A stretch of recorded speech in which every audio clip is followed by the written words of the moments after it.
છોટાઉદેપુર તાલુકામાં 1 વર્ષથી પણ વધારે જે મજૂરોએ કામ કર્યું છે, જે અને આ કામ કર્યું છે, અગાઉ એક એજન્સી કર્યું, તરત જ એ પૈસા ઉપાડીને જતા રહે છે. પણ ત્યાં અમારા સ્થાનિક મજૂરોએ જ્યારે બી કામ કરવાનો વારો આવ્યો છે, કામ કરીને પૂર્ણ કરીને એમને આપ્યું છે ને, આ કામને 2 થી 3 4 વખત તો કલર કામ કર્યું, આ કલર બતાવવા માટે અધિકારીશ્રીઓને.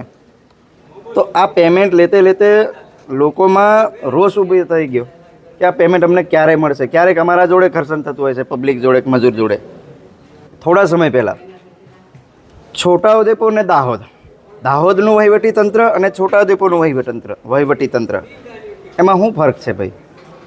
જમીન આસમાનનો ફરક છે. દાહોદમાં માત્ર બિલ બનાવો કામ કર્યા વગર તો પૈસા મળી જાય છે, પણ અમારા છોટાઉદેપુરમાં કામ કર્યું હોવા છતાં તમે પૈસા ના ચૂકવો અને એ પૈસાના આ લોકોને બિલો બનાવવા પડે, ઝીરો ટેકિંગ કરવા પડે, કલર કામ કરવા પડે.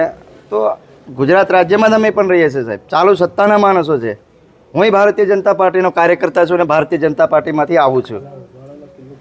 તો મારે એ સવાલ કરવો છે વહીવટી તંત્રને, આવો ભેદભાવ કેમ દાહોદ અને છોટાઉદેપુરમાં? જ્યારે વિકાસની દ્રષ્ટિએ અમે ભારતીય જનતા પાર્ટીની સરકારમાં બેઠા છે ત્યારે અમે ઘણી બધી વાતો કરતા હોય છે કે અમારી વિકાસશીલ સરકાર છે, વિકસિત સરકાર છે.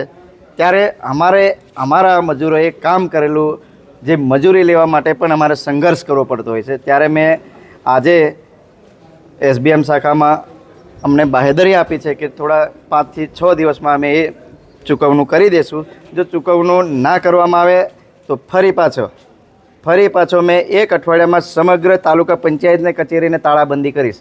અને આ વખતે તો મેં થોડા લોકો આવ્યા છે અને આવતા દિવસોમાં સમગ્ર તાલુકા પંચાયતને તાળાબંધી કરીશ.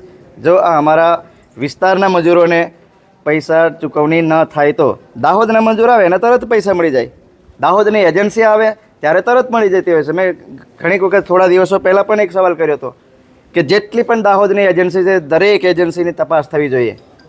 અહીંયા અમારા સરપંચોને માત્ર હેડપંપ આપી દે એટલે તો ખુશ થઈ જાય સરપંચો, પણ એક જ લીટીમાં જે ગ્રાન્ટ મહિલા ઉત્થાન માટે 5 થી 6 કરોડ રૂપિયા ફળવાતી હોય છે, એવી ઘણી અસંખ્ય રમતગમત માટે છે, છોકરાઓ માટે છે, ક્લાસીસ માટે છે, એવી બધી ઘણી ગ્રાન્ટો હોય છે. માત્ર ફોટો પડાવો અને પૈસા લઈ જાઓ. તો આ વળી કેવું? તો મેં વહીવટી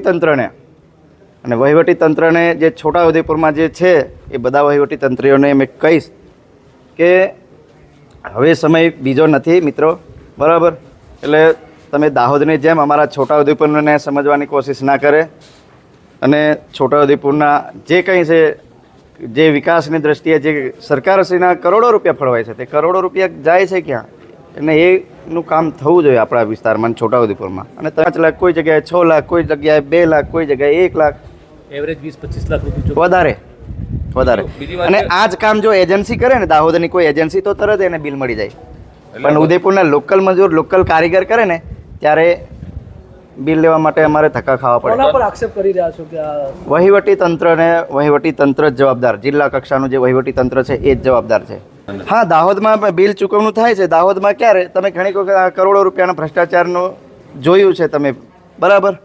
પ્રભારી મંત્રીઓથી લઈને બધા ઇન્વોલ્વ તો નથી કહેવાતું હું, પણ એમના પણ નામો આવ્યા છે, એમની એજન્સીઓના નામો છે. એમનું નામ નથી, એમની એજન્સીઓના નામ છે, બરાબર? એ એજન્સીઓના નામ મારફતે અમે સોશિયલ મીડિયાના મારફતે એ એજન્સીઓનું નામ સાંભળ્યું છે.